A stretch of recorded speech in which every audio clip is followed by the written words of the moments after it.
ಅಲ್ಲಿ ರಾಮಯ್ಯ ಅನ್ನೋ ಒಬ್ಬ ಕುಂಬಾರ ಇರ್ತಾನೆ. ಕುಂಬಾರ ಅಂದ್ರೆ ಮಣ್ಣಿನ ಮಡಿಕೆಗಳನ್ನ ಮಾಡುವಂತವ್ರು. ಸೊ ಈ ರಾಮಯ್ಯ ತುಂಬಾ ಚೆನ್ನಾಗಿ ಮಡಿಕೆಗಳನ್ನ ಮಾಡ್ತಿರ್ತಾನ. ದೊಡ್ಡ ಮಡಿಕೆ, ಸಣ್ಣ ಮಡಿಕೆ, ಮತ್ತೆ ಹೂವಿನ ಕೊಂಡ್ಲುಗಳಂತವು ತುಂಬಾ ಚೆನ್ನಾಗಿ ಮಡಿಕೆ ಮಾಡ್ತಿರ್ತಾನೆ. ಅವನ್ ಮಡಿಕೆ ಮಾಡಿ ನೋಡಿ ಜನ ಅವನಿಗೆ ಮುಂಗಡವಾಗಿ ಹಣ ಕೊಟ್ಟು ನನಗೆ ನಿನ್ನ ಮಡಿಕೆನೇ ಬೇಕು, ನನಗೆ ನೀ ಮಾಡಿದ ಮಡಿಕೆಗಳೇ ಬೇಕು ಅಂತ ಹೇಳಿ ಅವನಿಗೆ ಅಷ್ಟು ಚೆನ್ನಾಗಿ ಬೇಡಿಕೆ ಇತ್ತು. ಆತರ ತಗೊಂಡೋಗ್ತಾ ಇದ್ರು ಮಡಿಕೆಗಳನ್ನ.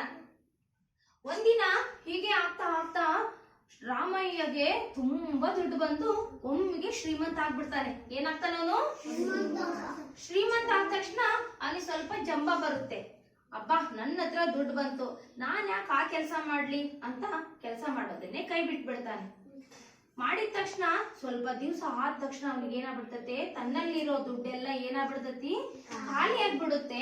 ಮತ್ತೆ ಏನ್ ಮಾಡ್ತಾನೆ, ಮಡಿಕೆ ಕೆಲಸ ಮಾಡಕ್ ಸ್ಟಾರ್ಟ್ ಮಾಡ್ತಾನೆ. ಅವನಿಗೆ ಮಡಿಕೆ ಮಾಡ್ಲಿಕ್ಕೆ ಬರೋದಿಲ್ಲ. ಅದೆಲ್ಲ ಮಣ್ಣನ್ನ ತುಳಿದು ಜಜ್ಜಿ ಮಾಡೋದನ್ನ ಸ್ವಲ್ಪ ಅದನ್ನ ಸರಿಯಾಗಿ ಮಾಡಕ್ಕೆ ಬರ್ತಾ ಇರಲ್ಲ. ಅವನೇನ್ ಮಾಡ್ತಾನ, ಹೆಂಗೋ ಏನೋ ಜನ ಕೊಟ್ರೆ ಸಾಕಪ್ಪ ಅಂತ ಹೇಳ್ಬಿಟ್ಟು ಅವನ್ನೇ ಎಲ್ಲ ಮಡಿಕೆಗಳನ್ನ ತಗೊಳ್ರಿ ಅಂತ ಹೇಳಿ ಕೊಟ್ಟು ಕಳಿಸಿರ್ತಾನೆ. ಆದ್ರೆ ಮನೆಗೆ ಹೋದ ತಕ್ಷಣ ಆ ಮಡಿಕೆಗಳು ಒಡೆಯೋದು, ಚೂರ್ ಆಗೋದು ಈ ತರ ಆಗ್ಬಿಡ್ತಾವು. ಜನಕ್ಕೆಲ್ಲ ಗೊತ್ತಾಗಿ ಜನ ಮತ್ತೆ ವಾಪಸ್ ರಾಮಯ್ಯನ ಮನೆಗೆ ಬಂದು, ನೀವು ಮಡಿಕೆನೆ ಚೆನ್ನಾಗಿಲ್ಲ, ನಿನ್ ಮಡಿಕೆ ನೀನ್ ತಗೋ, ನಮ್ ದುಡ್ಡು ನಮಗ್ ವಾಪಸ್ ಕೊಡು ಅಂತ ಹೇಳಿ ಎಲ್ಲ ದುಡ್ಡು ವಾಪಸ್ ಇಸ್ಕೊಂಡು ಹೋಗ್ಬಿಡ್ತಾರ. ಆಗ ಅವನಿಗೆ ರಾಮಯ್ಯಗೆ, ಎಂತ ಕೆಲಸ ಮಾಡ್ಬಿಟ್ಟೆ, ನಾನು ನನ್ ಕೆಲ್ಸವನ್ನ ಬಿಡಬಾರ್ದಿತ್ತು, ನಾನ್ ಚೆನ್ನಾಗಿ ದುಡ್ಡು ಸಂಪಾದನೆ ಮಾಡ್ತಿದ್ದೆ, ಈಗ ಮಡಿಕೆನೂ ಇಲ್ಲ, ದುಡ್ಡು ಇಲ್ಲ, ಹೆಸರು ಇಲ್ಲ, ಎಲ್ಲ ಕಳ್ಕೊಂಡ್ಬಿಟ್ಟೆ ನಾನು ಅಂತ ಅವನೇನ್ ಮಾಡ್ದ, ಬೇಜಾರಾಗಿ ಸುಮ್ಮನೆ ಕುತ್ಕೊಂಡ್ಬಿಟ್ಟ. ಅವಾಗೇನು, ನಾವು ಮಾಡೋ ಅಂತ ಕೆಲ್ಸನ ಯಾವತ್ತೂ ಕೈ ಬಿಡಬಾರ್ದು ಅಂತ ಅವನಿಗೆ ತಿಳುವಳಿಕೆ ಆಯ್ತು.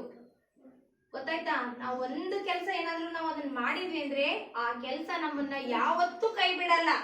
ನಾವೇನಾದ್ರೂ ಅದಕ್ಕೆ ಬಿಟ್ವಿ ಅಂದ್ರೆ ಏನಾಗುತ್ತೆ, ರಾಮಯ್ಯನ ಪರಿಸ್ಥಿತಿ ಆಗುತ್ತೆ.